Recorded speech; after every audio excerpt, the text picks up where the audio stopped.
누가복음 17장 26절.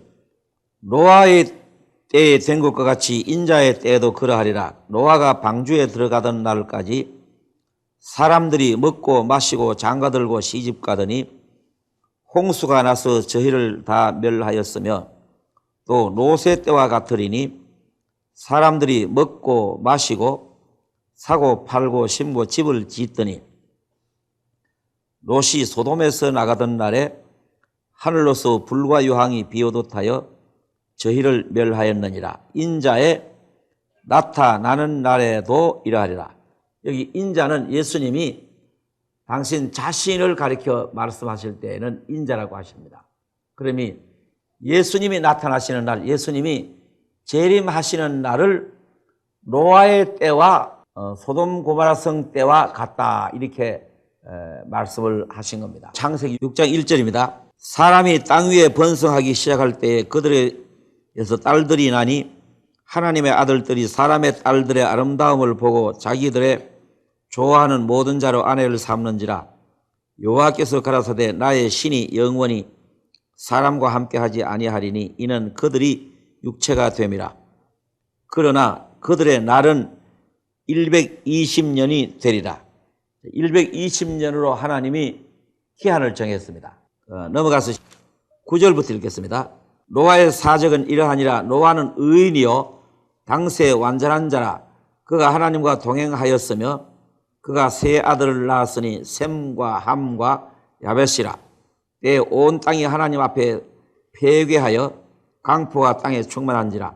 하나님이 보신즉 땅이 폐괴하였으니 이는 땅에서 모든 혈육 있는 자의 행위가 폐괴함이라. 악하다, 이 말입니다. 하나님이 지금 이 세상을 보시면 완전히 폐괴하다, 악하다고 보실 겁니다. 이제 이 세상에 멸망이 가까웠기 때문에 그렇습니다. 13절 보세요. 하나님이 노아에게 이르시되 모든 혈육 있는 자의 강포가 땅에 가득하므로 그 끝날이 내 앞에 이르렀으니 내가 그들을 땅과 함께 멸하리라. 너는 잣나무로 너를 위하여 방주를 지을 그 안에 간들을 막고 역청으로 그 안팎에 칠라라. 그 방주의 제도는 이러하니 장이 300규빗, 광이 50규빗, 고가 30규빗이며 거기 창을 내되 위에서부터 한 규빗에 내고 그 문은 옆으로 내고 상중하 3층으로 할지니라. 그때는 비라는 것을 몰랐습니다. 홍수라는 걸 몰랐어요. 비도 모르고 홍수도 모르는데 비가 내리고 홍수가 나서 세상이 멸한다고 하니까 사람들이 그걸 절대로 믿을 수가 없었던 겁니다. 그러나 노아는 하나님의 음성을 들었어요. 노아는 이 하나님의 음성을 들었기 때문에 하나님의 음성을 듣고 그 음성대로 방주를 만들면서 그러다가 마침내 홍수가 나서 멸했습니다.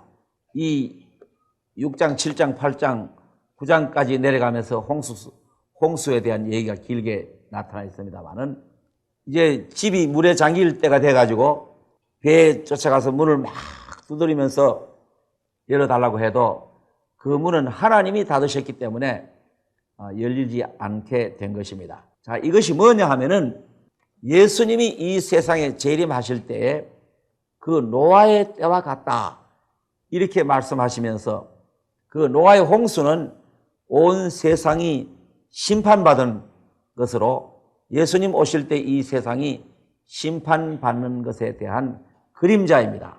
사람들이 성경을 믿지 않는 사람들은 물론이고 성경을 읽고 성경을 가지고 교회를 다니는 사람마저도 예수님의 재림에 대해서 별로 믿음을 가지고 있질 않아요. 또 어떤 사람은 심지어 하나님은 사랑이신 하나님이신데 사랑이신 하나님이 이 세상을 심판하실 수 있느냐, 그런 것은 없는 것이다, 이렇게 말하는 그런 신학자도 있고 그렇게 이제 믿는 사람도 있어요. 우리가 알아야 할 것은 하나님의 말씀은 항상 사실이니까요. 구원을 받고 그 이외에는 어디에 속한 거냐? 이 세상은 하나님께 속한 자냐 마귀에게 속한 자냐, 둘뿐입니다. 중립은 없어요. 요한 1서 3장 8절 며칠 전에 읽었는데요. 죄를 짓는 자마다 마귀에게 속했다고 했습니다.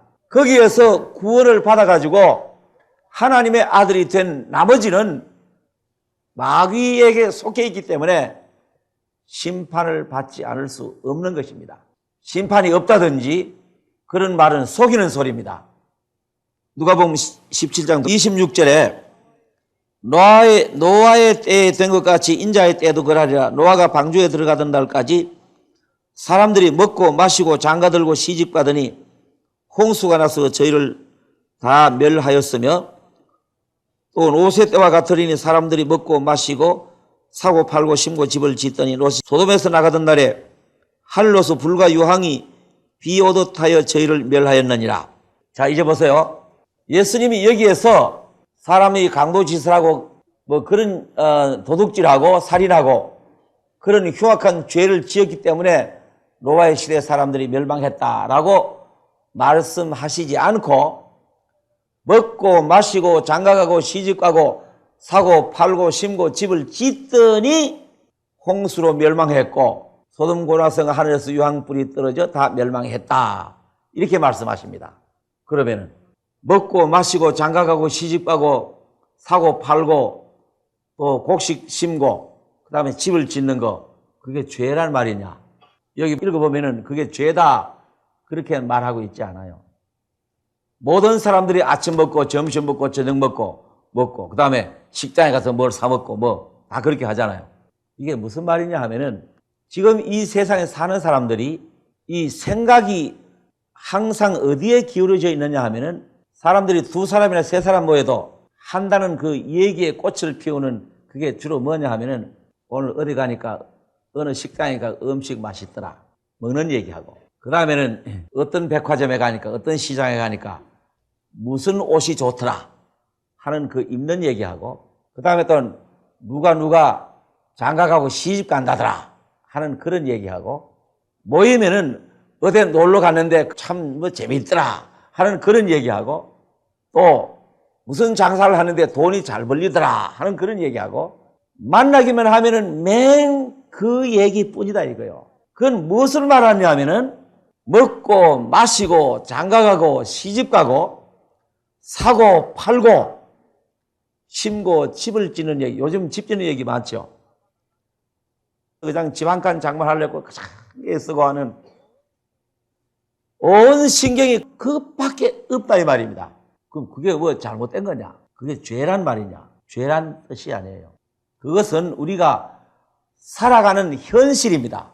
이 육신이 이 세상에서 살아가는 현실의 문제입니다. 그럼 무슨 말이냐? 마음이 현실에만 완전히 잡혀 있는 거예요. 자기의 이 심령 안에 있는 이 영혼이 멸망받는지 지옥 가는지 그건 전혀 관심이 없고 어떻게 하면은 현실의 육신이 살아가는 현실이 어떻게 되느냐, 물가가 어떻게 되느냐, 음식이 어떻게 되느냐 하는 이 문제에만 마음이 꽉 잡혀 있기 때문에 시간을 놓쳐버리고 영원히 구원을 못 받았다 그 말입니다. 자, 여러분 이 말씀 앞에 여러분 자신을 생각해 보세요. 지금까지 여러분들이 어떻게 살으셨습니까? 혹 성경 찬송을 끼고 예배당에 왔다 갔다 하지만 그건 형식이고 온통 마음이 현실에만 도취돼서 그 길로만 바람박질하고 있었지 않느냐 이 말입니다. 그렇기 때문에 그 속에 영혼이 새로운 사람으로 바꿔져야 하는데 예수님의 부활의 생명으로 이루어져야 하는데 그건 이럭저럭 살아가면은 기도 열심히 하고 예배당 열심히 다니면은 천당 가겠지 하고 그냥 막연하게 그렇게만 살아온 거예요. 그래서 기회를 놓치고 만다 이 말입니다. 소돔 고모라 성이 멸망을 했는데 소돔 고모라 성 백성은 악하고 굉장히 음란한 도시였습니다. 이 롯이라는 사람이 아브라함의 조카인데 그 성에 들어가서 살다가 그 소돔 고모라 성이 천사들이 와서 유황불을 내려가지고 소돔 고모라 성이 멸망받을 때 롯의 식구는 천사의 손에 이끌려가지고 가까스로 겨우 몸만 구원을 받았습니다. 몸만 구원을 받았어요. 그게 무슨 뜻이냐 하면은 바로 소돔 고모라 성이 멸망을 받는 그것으로 말하는 겁니다. 요 7년 기간 동안이 환란이거든요. 세상에 불타고 말이죠. 분명히 롯과 롯의 두 딸은 들림받았고 롯의 처는 소금기둥됐죠. 자, 여러분, 그러니까 어제 제가 들림받은 얘기를 했기 때문에 이제 계속 그 얘기입니다만은, 환란이 있기 직전에 롯의 가족이 나간 것은 들림받는 것의 그림자입니다. 여러분, 앞으로 이 세상은 틀림없이 심판이 오는 것입니다. 그 다음에 영이 구원은 받기는 받아도 롯의 처 같은 사람이 있어요. 신앙생활을 잘못하면은 소금기둥 되어버려요. 그건 육신이 심판받는다는 뜻입니다.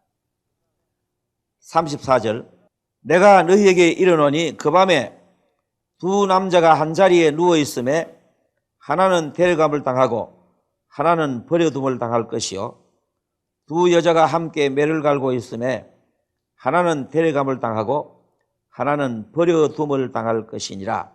36절, 두 사람이 밭에 있음에 하나는 데려감을 당하고 하나는 버려둠을 당할 것이요. 자, 이게 왜 세 가지로 말했냐? 여기 보세요. 이 지구가 있습니다.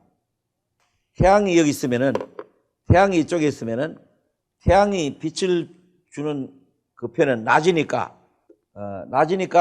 두 사람이 밭에 있음에 일하는 거예요. 반대쪽은 밤이니까 두 남자가 한 자리에 누워 있음에, 그 다음에 아침과 저녁은 두 여인이 매를 갈고 있음에, 이 성경은 밀을 갈아가지고 빵 쪄먹는 그 풍속을 썼으니까, 그러니까 이것은 똑같은 것입니다. 그러니 세 가지를 얘기한 거예요. 온 지구상에 갑자기 한꺼번에 일어나는 문제인데, 한 사람씩은 데려가 버린다. 한 사람씩은 데려가져 버리고 없어져 버립니다. 그 데려간다는 말이 휴거, 들림받는다, 그 말이에요. 하나는 데려감을 당하고 하나는 버려진다. 이 버려진 사람은 이 세상의 환란 속으로 들어가게 됩니다. 이 세상 환란 속으로 들어가게 돼요. 그리고 이만한 손에 표를 받게 돼요. 심판받고 다음에 나중에 또 지옥을 가게 됩니다. 이 시간 여러분 양심에 한번 대답을 해 보십시오. 나는 버려질 사람일까? 나는 데려가질 사람일까? 만일 주님이 오늘 밤에 오신다면은 나는 데려갈 사람일까? 나는 버려질 사람일까? 이러한 문제가 인류의 역사 앞에 자꾸만 다가오고 있어요. 사람들은 성경을 모르고 또 안 믿기 때문에 이런 문제는 아무것도 모르고, 어느 날 갑자기 이런 문제가 탁 눈앞에 오는 건데 이걸 전혀 모르고 그냥 희희낙낙하고 먹고 마시고 장가가고 시집가고, 그냥 장가가고 시집간다는 그 자체가 죄 아니고 먹고 마시는 게 죄 아니라요. 먹고 마시고 장가가고 시집가고 사고 팔고 하더라도 여러분 영혼 속에 데려감을 받을 수 있는 준비가 있어야 된다, 그 말입니다. 얼마나 중요한 얘기입니까? 어느 날 온 지구상에 임하는 날입니다. 예레미야서 8장 20절입니다. 추수할 때가 지나고 여름이 다하였으나 우리는 구원을 얻지 못한다 하는도다.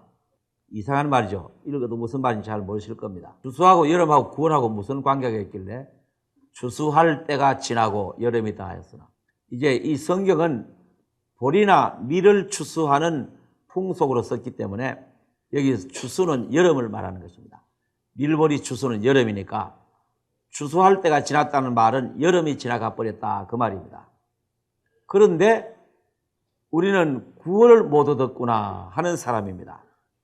어느 날요 버려진 사람이 말하기를 추수할 때가 지나고 여름이 지나가 버렸는데 우리는 그만 땅이 꺼지도록 한숨을 쉬고 가슴을 치고 통곡을 하면서 하는 말입니다. 추수 때가 지나고 여름이 지나갔는데, 그런데 우리는 구원을 못 얻었구나. 세상에 이렇게 원통할 수가 있느냐. 천지가 무너져 내리는 것 같고 앞이 카메지는 그 엄청난 문제 앞에 서게 될 것입니다.